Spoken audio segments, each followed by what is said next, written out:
മന്ത്രി കെ രാജൻ തത്സമയം ചേരുന്നുണ്ട്. Very good morning minister. Chooralmala Mundakkai ദുരന്തത്തിൻ്റെ 4ാം മാസമാണ് ഇന്ന്.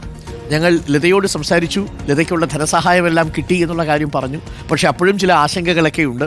അപ്പോൾ മിനിസ്റ്ററുമായി സംസാരിക്കാൻ കഴിഞ്ഞതിൽ സന്തോഷം. Good morning. അരുൺ, നമസ്കാരം. വളരെ നമസ്കാരം. മിനിസ്റ്റർ, 4 മാസം പൂർത്തിയാകുമ്പോൾ ലതയടക്കമുള്ളവർ ചോദിക്കുന്ന ഒരു ചോദ്യം, എന്നത്തേക്ക് സ്വന്തമായിട്ടൊരു വീട് കിട്ടും എന്നാണ്.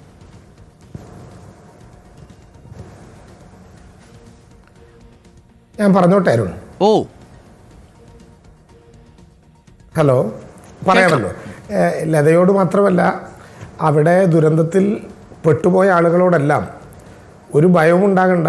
സർക്കാരും അതിൻ്റെ സംവിധാനങ്ങളും കേരളത്തെയും ചൂരൽമലയെയും സ്നേഹിക്കുന്ന ലോകത്തിലെല്ലാ മനുഷ്യരും നിങ്ങളുടെ കൂട്ടത്തിലുണ്ട്. ഇത് സാധാരണ പറയുന്ന വാചകങ്ങളല്ല. വയനാടിനെ സംബന്ധിച്ചിടത്തോളം ഒരു പുനരധിവാസത്തിൻ്റെ ഏറ്റവും പ്രധാനപ്പെട്ട പ്രശ്നം, അരുൺ അറിയാവുന്നതുപോലെ മറ്റ് ജില്ലകളെപ്പോലെ ജന്മം കൊണ്ട ഭൂമി അധികമില്ലാത്തൊരു സ്ഥലമാണ് വയനാട്. ഒന്നുകിൽ ഭൂപരിഷ്കരണ നിയമത്തിൻ്റെ 81 പ്രകാരം എക്സംഷൻ ലഭിച്ച പ്ലാന്റേഷനുകളാകും, അല്ലെങ്കിൽ സർക്കാരുമായി ഏതെങ്കിലും വിധത്തിലുള്ള ലാൻഡ് റിസംഷൻ കേസുകളുള്ള പ്ലാന്റേഷനാകും. അത്തരം സ്ഥലങ്ങളിൽ നിന്ന് ഭൂമി ഏറ്റെടുക്കാൻ നിയമപരമായിട്ടുള്ള ചില പ്രശ്നങ്ങളുണ്ടാകും. ഇപ്പോൾ ആ പ്രശ്നങ്ങളില്ല.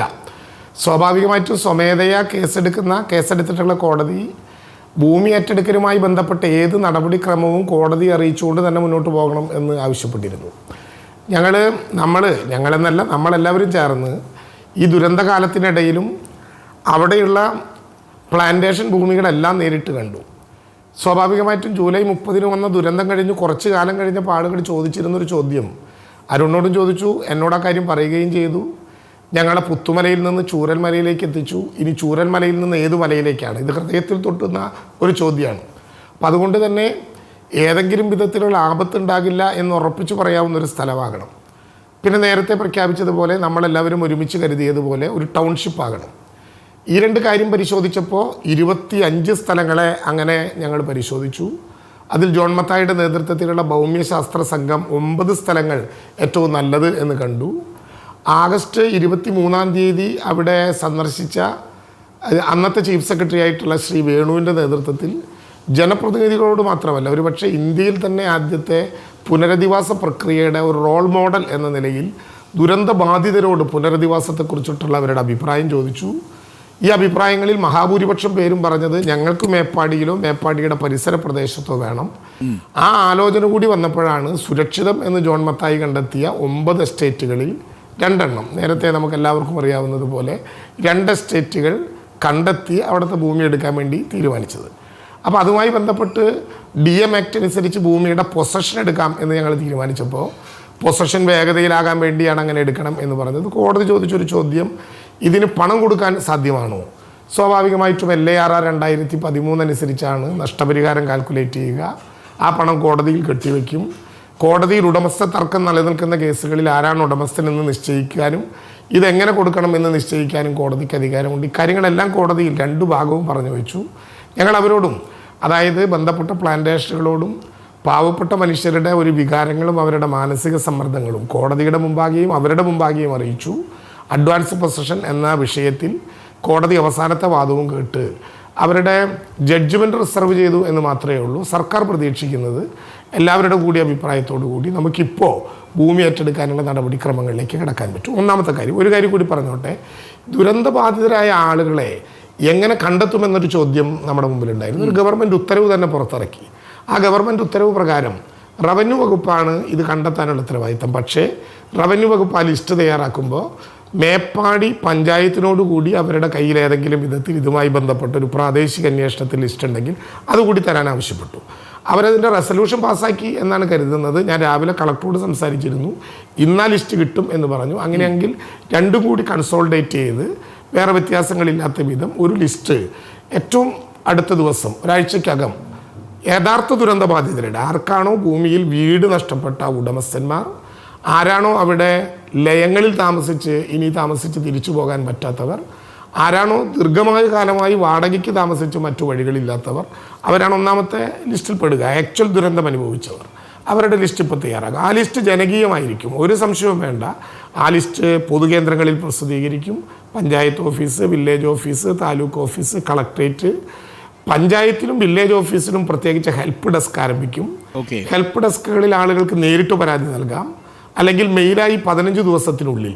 അത് അവരവർക്ക് വേണ്ടി മാത്രമല്ല, പഞ്ചായത്തിന്, സംഘടനകൾക്ക്, രാഷ്ട്രീയ പാർട്ടികൾക്ക് ഇന്നവർ ഉൾപ്പെട്ടിട്ടില്ല, ഇന്നവർ അനധികൃതമായി ഉൾപ്പെട്ടു, ഈ പ്രശ്നം പറയാൻ പറ്റും. 15 ദിവസം കഴിഞ്ഞാൽ സബ് കളക്ടറുടെ നേതൃത്വത്തിലുള്ളൊരു സംഘം സ്ഥലത്ത് പോയി ആക്ച്വൽ പരിശോധന നടത്തി, DDMA ആണ്, കളക്ടറും ജില്ലാ പഞ്ചായത്ത് പ്രസിഡന്റും എല്ലാം അടങ്ങുന്ന ഡിസ്ട്രിക്ട് ഡിസാസ്റ്റർ മാനേജ്മെൻറ്റ് അതോറിറ്റിയാണ് ഈ ലിസ്റ്റ് പ്രസിദ്ധീകരിക്കുക.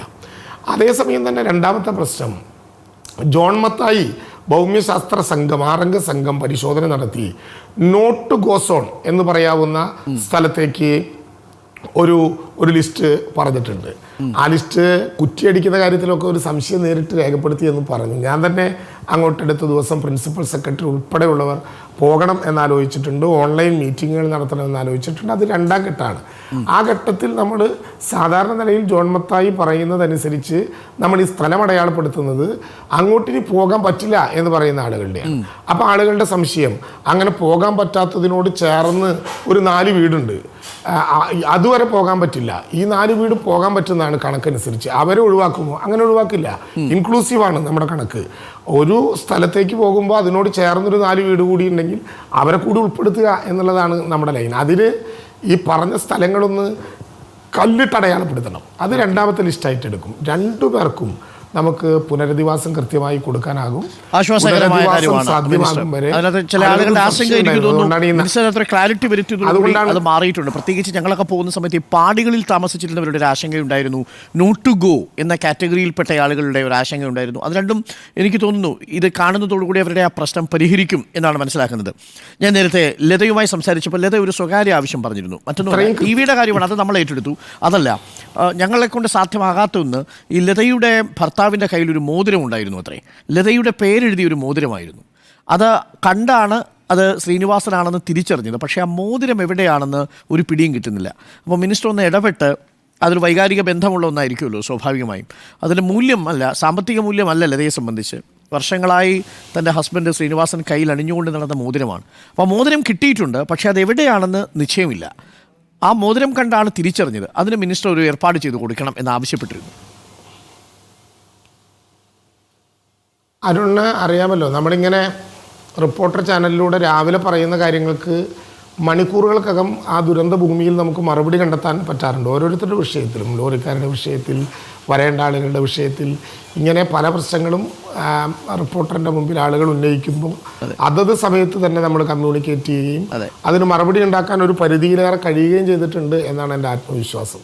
അതുകൊണ്ട് അതേ ഉത്തരവാദിത്വത്തോടു കൂടി ലതയുടെ കാര്യത്തിൽ വളരെ വൈകാരികമായ പ്രശ്നമാണ്. സ്വാഭാവികമായിട്ടും കുടുംബമായി താമസിക്കുന്ന നമുക്കെല്ലാവർക്കും ആ വൈകാരികതയുടെ പൊതു സ്വഭാവം അറിയാം.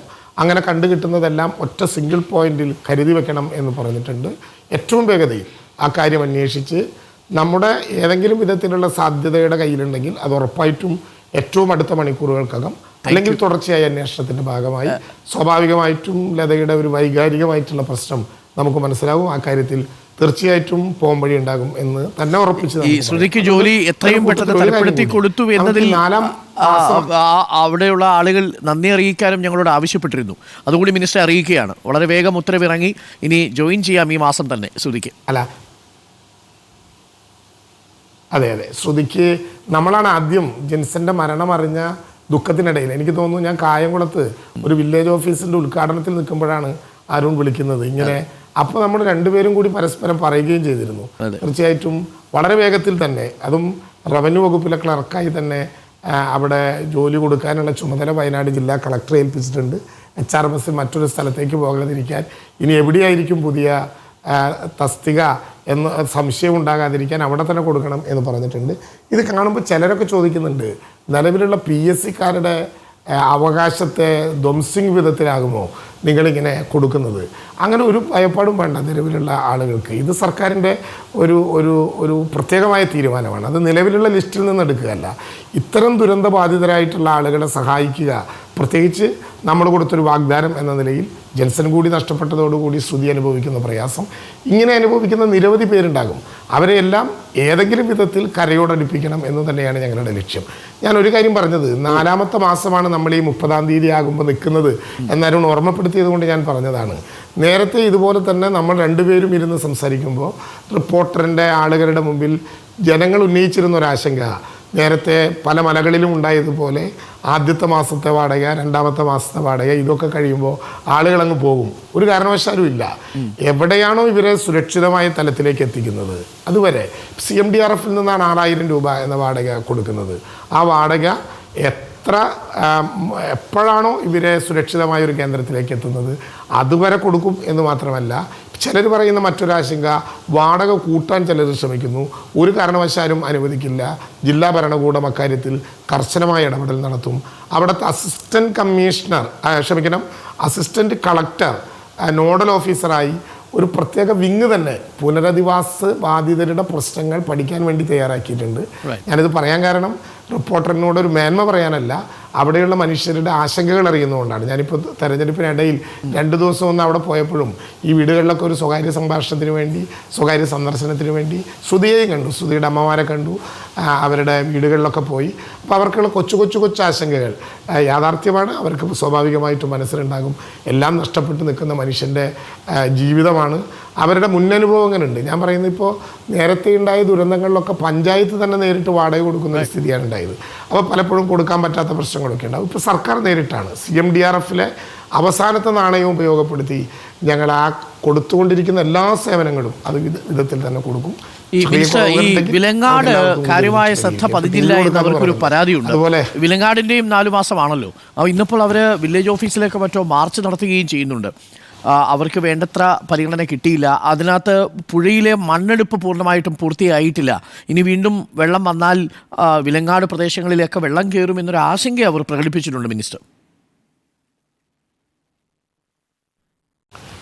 വിലങ്ങാട് പ്രശ്നത്തിൽ ഇതിനിടയിൽ ചീഫ് സെക്രട്ടറി അങ്ങോട്ട് പോയിരുന്നു. ഒരു കാര്യം ശ്രദ്ധിക്കുക, ഗവൺമെൻറ് ഇറക്കിയ എല്ലാ ഉത്തരവുകളിലും, മേപ്പാടിയുമായി ചൂരൽമലയുമായി ബന്ധപ്പെട്ട എല്ലാ ഉത്തരവുകളിലും, കേന്ദ്രത്തിലേക്ക് കൊടുത്ത PDNA ഉൾപ്പെടെ ഈ നടപടിക്രമങ്ങൾ എന്തെല്ലാമാണോ അത് പൂർണ്ണമായും വിലങ്ങാടിനും ബാധകമായിരിക്കും. അത് വളരെ കൃത്യതയോടുകൂടി രേഖപ്പെടുത്തിയിട്ടുണ്ട്. സ്വാഭാവികമായിട്ടും ചീഫ് സെക്രട്ടറി പോയി അവിടെ ഇതുമായി ബന്ധപ്പെട്ടൊരു യോഗം നടത്തി, അതുമായി ബന്ധപ്പെട്ട കാര്യങ്ങളിൽ പരിശോധന നടത്തി. ഞാൻ റിപ്പോർട്ടറിലൂടെ തന്നെ ആദ്യമായിട്ട് പറയുകയാണ്, ബഹുമാനപ്പെട്ട നാദാപുരം MLA കൂടിയായിട്ടുള്ള EK വിജയൻ അതുമായി ബന്ധപ്പെട്ട ചില കാര്യങ്ങൾ നേരിൽ ഞങ്ങളുടെ ശ്രദ്ധയിൽപ്പെടുത്തിയിരുന്നു. ആ പ്രശ്നങ്ങൾ, വിലങ്ങാടിൻ്റെ പ്രശ്നങ്ങൾ ഞാൻ ആദ്യമായിട്ടാണ് ഇപ്പോൾ റിപ്പോർട്ടറിനോട് പറയുന്നത്, പൂർണ്ണമായി പരിശോധിച്ച് അക്കാര്യത്തിലുള്ള ഏതെങ്കിലും കുറവുണ്ടെങ്കിൽ പരിഹരിക്കാൻ ഈ വരുന്ന 4-ാം തീയതി ബുധനാഴ്ച പിന്നെ ഞങ്ങൾ റവന്യൂ വകുപ്പ് മന്ത്രി എന്ന നിലയിൽ ഞാനും ആ ജില്ലയിലെ ചുമതലക്കാരനായിട്ടുള്ള മന്ത്രി ശ്രീ മുഹമ്മദ് റിയാസും ആ ജില്ലയിലെ മന്ത്രിയായിട്ടുള്ള AK ശശീന്ദ്രനും കൂടി പങ്കെടുത്തുകൊണ്ട് ബഹുമാനപ്പെട്ട MLA, chief secretary, principal secretary, ജില്ലാ കളക്ടർ ഉൾപ്പെടെയുള്ളവരെ പങ്കെടുപ്പിച്ചുകൊണ്ട് തിരുവനന്തപുരത്ത് ഒരു ഉന്നതതല യോഗം വിലങ്ങാടിന് വേണ്ടി മാത്രമായി ചേരുന്നുണ്ട്. ഏതെങ്കിലും തരത്തിലുള്ള കുറവുകളുണ്ടെങ്കിൽ ആ കുറവുകൾ കൂടി അവിടെ വച്ച് പരിഹരിക്കപ്പെടും. ബഹുമാനപ്പെട്ട MLA തുടർച്ചയായിട്ട് ആ പ്രശ്നങ്ങൾ ഞങ്ങളുടെ മുമ്പിൽ, ജില്ലാ ഭരണകൂടവും തുടർച്ചയായി പ്രശ്നങ്ങൾ പിന്നെ പറയുന്നുണ്ട്. ഈ പറയപ്പെടുന്ന എല്ലാ സൗകര്യങ്ങളും അവിടെ ഉണ്ടെങ്കിലും അവിടെയും ഭൂമി ഏറ്റെടുക്കലും വീട് വയ്ക്കലുമായി ബന്ധപ്പെട്ട ചില കാര്യങ്ങൾ കൂടി പരിഹരിക്കാനുണ്ട്. 4-ാം തീയതിയിലത്തെ യോഗത്തോടു കൂടി പൂർണ്ണമായും ആ കാര്യങ്ങൾ പരിശോധിച്ചും പരിഹരിച്ചും മുന്നോട്ട് പോകാനാകും. വിലങ്ങാട്ട് ജനങ്ങളോട് കൂടി ഞാൻ റിപ്പോർട്ടറിലൂടെ പറയട്ടെ, ഒരു ഭയവും ഉണ്ടാകേണ്ട കാര്യമില്ല. സർക്കാർ ഒപ്പമുണ്ട്. സർക്കാർ എന്ന് പറയുമ്പോൾ സർക്കാർ മാത്രമല്ല, നമ്മളെല്ലാവരും, മലയാളത്തെ സ്നേഹിക്കുന്ന എല്ലാവരും. ചൂരൽമലയിൽ ദുരന്തമുണ്ടായപ്പോൾ അവിടേക്ക് മാത്രമാണോ ഈ സംവിധാനങ്ങളൊക്കെ പോകുന്നത് എന്ന ഒരു ഭയം ആ സ്ഥലത്ത് കൊടുക്കുന്നതുകൊണ്ടല്ല, സ്വാഭാവികമായിട്ടും അവിടെ അനുഭവിക്കുന്ന പ്രയാസം കൊണ്ട് ആളുകൾക്ക് ചിലപ്പോൾ തോന്നിയിട്ടുണ്ടാകാം. മേപ്പാടിക്ക് ചൂരൽമലയ്ക്ക് ലഭ്യമാകുന്ന എല്ലാ അവകാശങ്ങളും ആ വിധത്തിൽ തന്നെ, അതുപോലെ തന്നെ വക്കുമുട്ടാതെ വഴിതെറ്റാതെ വിലങ്ങാടിന് കൂടി ലഭ്യമാകും. അത് ഇംപ്ലിമെൻറ്റേഷൻ ഏതെങ്കിലും പ്രശ്നമുണ്ടെങ്കിൽ 4-ാം തീയതി ചേരുന്ന ഉന്നതതല യോഗത്തിൽ അത് പൂർണ്ണമായും പരിഹരിക്കും എന്നുകൂടി. Thank you minister. എനിക്ക് വിലങ്ങാട്ടുള്ള മനുഷ്യരുടെ പേരിൽ സ്നേഹം അറിയിക്കുന്നു. താങ്ക് യു മിനിസ്റ്റർ ചേർന്നതിന്. 4 മാസമാവുന്നു ആ ദുരന്തത്തിന് നടുക്കുന്ന ഓർമ്മകൾക്ക്. ഒരുപാട് പാഠങ്ങൾ നമ്മൾ പഠിച്ചു, ഒരുപാട് നമ്മൾ ചിന്തിച്ചു, നമ്മൾ കരഞ്ഞു, ചിരിച്ചു. Thank you minister. Thanks a lot.